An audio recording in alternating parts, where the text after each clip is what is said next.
we ask a simple question, किसने 3 Idiots देखा है? Everybody raises their hands. Then we say ChatGPT इसमें से कौन है? चतुर रामलिंगम. तो आपको क्या बनना है? Rancho. They understand that better.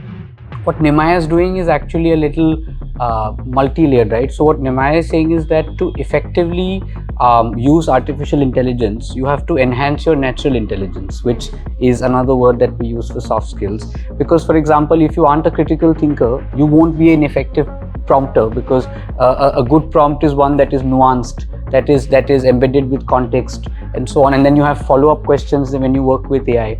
But how do you take that to a college principal and a parent in a small town in Haryana or a small town in Maharashtra? I think that's our greatest challenge. We still live in the 90s, and I would not say this for us as a country, but I think global population, like on one side, yes, people are advancing in technology, but the other, we are still not willing to shake out of our comfort zones, and I think that's a problem that we face. But another challenge, very interestingly, that we as Nimaya face is